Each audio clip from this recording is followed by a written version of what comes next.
សួស្តីខ្ញុំដានីជាអ្នកសម្របសម្រួលសេវាកម្មមជ្ឈមណ្ឌលប្រចាំតំបន់សាន់នីថោនរដ្ឋធានីវ៉ាញ៉ា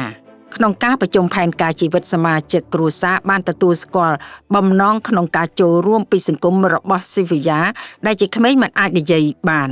ដោយសារស៊ូវីយ៉ាត្រូវការជំនួយបន្ថែមវិញនេះគឺជាអ្នកសម្របសម្រួលផ្ដល់យោបល់ឲ្យនាងមានជំនួយការម្នាក់ដើម្បីឲ្យនាងមានទំនាក់ទំនងសង្គមតោះទៅមើលដំណើរការទាំងអស់គ្នា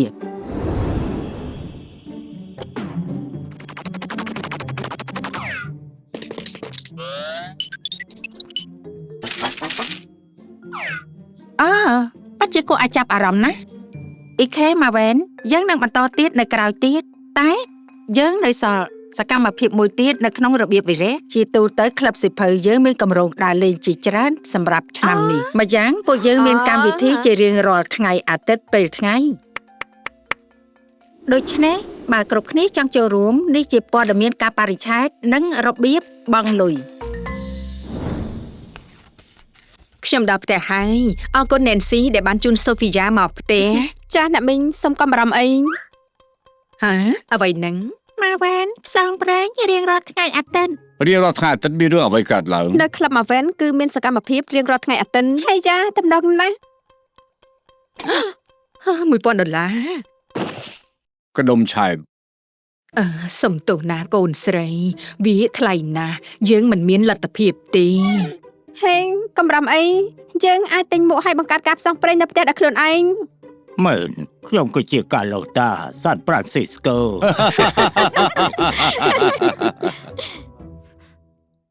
តបបានថ្ងៃច័ន្ទម៉ាក់នឹងខលទៅវិននីក្រែងគាត់ជួយបានសួស្តីអ៊ីសាបែលមានកាយដែរសូមរំខានបន្តិចដោយសារយើងមានបញ្ហាបន្តិចពីក្លឹបសិភៅគេបន្ថែមកម្មវិធីពួកយើងគ្មានលទ្ធភាពទេខ្ញុំធ្វើការពីពេលទៅហើយអូខេខ្ញុំយល់ហើយចាំមើលខ្ញុំអាចធ្វើអ្វីបានល្អមែនតែកម្មវិធីគឺធ្វើនៅថ្ងៃអាទិត្យអញ្ចឹងក៏ត្រូវការណែនស៊ីថ្ងៃអាទិត្យដែរចាំមើលថាខ្ញុំអាចធ្វើអ្វីបានយើងអាចជួបគ្នាថ្ងៃពហុចុះអូខេអរគុណវិនីដំណឹងល្អខ្ញុំបាននិយាយនឹង Danny នៅមជ្ឈមណ្ឌលហើយនាងបានប្រាប់ថាយើងបានកែតម្រង់កម្មវិធីហើយម្យ៉ាងយើងមានសេវាមួយទៀតគឺការកម្សាន្តនិងជំរំដែលឧបត្ថម្ភច្រើនលើសកម្មភាពសហគមន៍អ្នកជំងឺ IDD ហើយតម្លៃវាសមល្មមថែមទៀតល្អណាស់យើងបានដោះស្រាយបញ្ហាតាមរយៈសេវាកម្មកម្សាន្តនិងជំរំសូហ្វីយ៉ាក្តារភ័យនេះតែល្អដែរទេបន្ទាប់នេះគឺទំនាក់ទំនងគ្រួសារ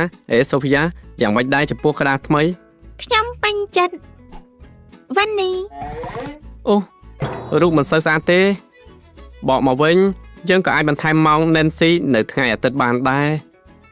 ខ្ញុំចូលចិត្ត Nancy នាងក៏ចូលចិត្តប្អូនដែរបើប្អូនចង់យើងអាចណាត់នាងបាន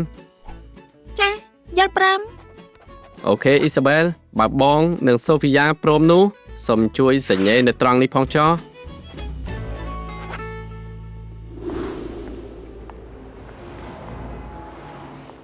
ត្រៀមខ្លួនសម្រាប់ការផ្សងព្រេងហើយនៅ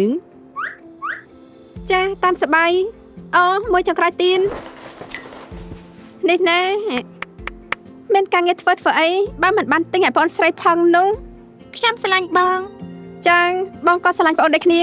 ប៉ុន្តែពេលនេះបងទៅលេងសិនចុះអ្នកបំរើជាអ្នកធ្វើវាហ៎